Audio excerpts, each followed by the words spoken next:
रसूलुद्दीन अवैसी साहब ने सिखाया है। आज उसकी क़यादत को कैसे कमज़ोर किया जा सकता है।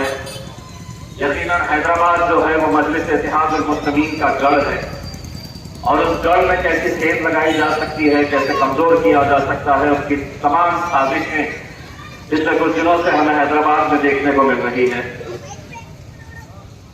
यहाँ पर खुले तौर पे अगर देखा जाए तो भारतीय जनता पार्टी हो या कांग्रेस हो, दोनों ने तय कर लिया है कि कुछ सीटें हमारी कम हो जाएगी, चल जाएगा।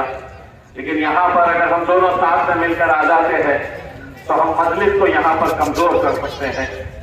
और उनकी मंशा, उनका इरादा, उनका जो खेल खेला जा रहा है, जो षड्यंत्र और साजिश यहाँ पर खेली जा रही है, उसके पीछे का मकसद यही है कि हैदराबाद अगर कमजोर हो गया तो मजलिस हिंदुस्तान के अंदर कमजोर हो जाएगी।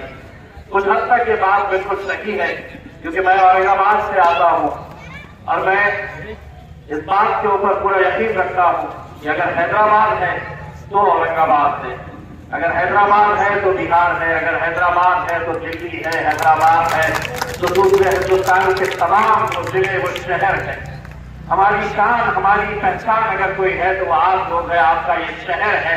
और इस सरजमीन जिसमें बैरिस्टर रसूलुद्दीन अवैसी साहब ने अगर नौजवानों को अगर कुछ सिखाया है, कश्मीर से कन्याकुमारी तक, कि कितना भी जुल्म हो जाए, कितनी ज्यादती हो जाए, अगर इस मुल्क के अंदर अगर आज रहना है हमें तो सीना चौड़ा करके और सर ऊंचा करके चलना सीखो। ये मेरे कायद बैरिस्टर रसूलुद्दीन अवैसी साहब ने सिखाया है। मुझे मालूम है कि आज कैसी कैसी साजिशें हो रही है इस मुल्क के अंदर, तमाम जाति, धर्म और मजहब के। जब मैं मेरे हिंदू भाइयों को यहाँ पर देखता हूँ तो मुझे इस बात की खुशी होती है। ये मेरे मुल्क की तहजीब है, ये हमारा प्यार है, ये हमारी पहचान है, हमारी संस्कृति है।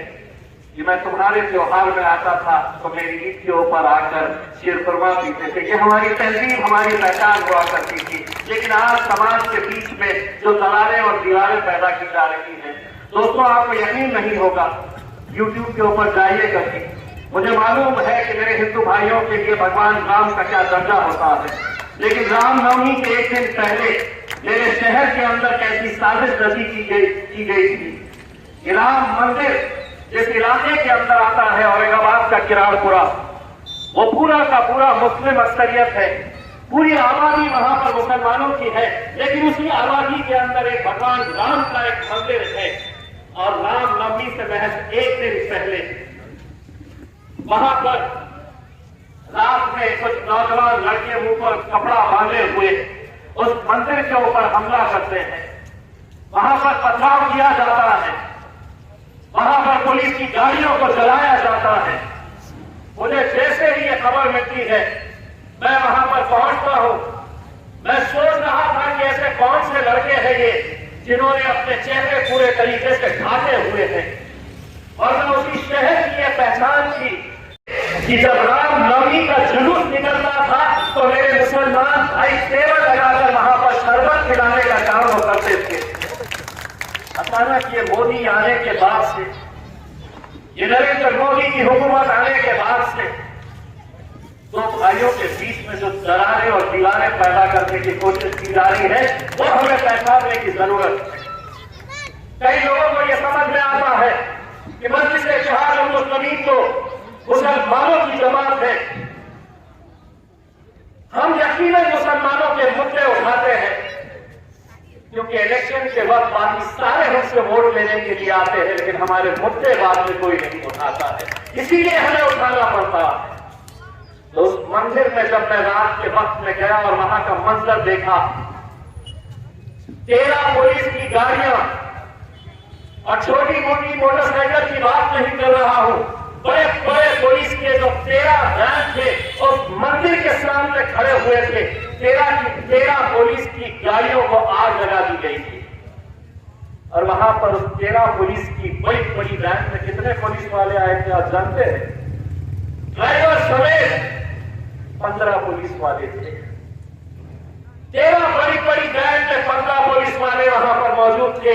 गाड़ियों को आग लगाने की खुली छूट दे रखी थी। वो नौजवान लड़के जिन्होंने अपना चेहरा कपड़ों से ढाके हुए थे, मैं वहां पर उस वक्त जब दहशत का माहौल देखा मुझे मालूम था कि देश भर में दूसरे दिन रामनवमी होने वाली है।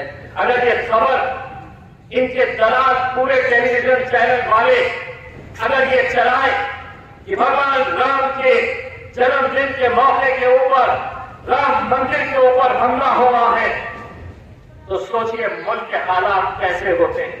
उस वक्त इम्तियाज जलील ने यह तय किया, मंदिर के अंदर गया, मंदिर के पुजारी को बुलाया, मंदिर के काम करने वाली वहां की जितनी भी मेरी बहनें थी, वहां पे मंदिर में काम करने वाले जितने भी पुजारी थे, उन सबको बुलाकर मैंने ये कहा कि मेरी जान चली जाए लेकिन मंदिर में किसी को बोलने नहीं दूंगा।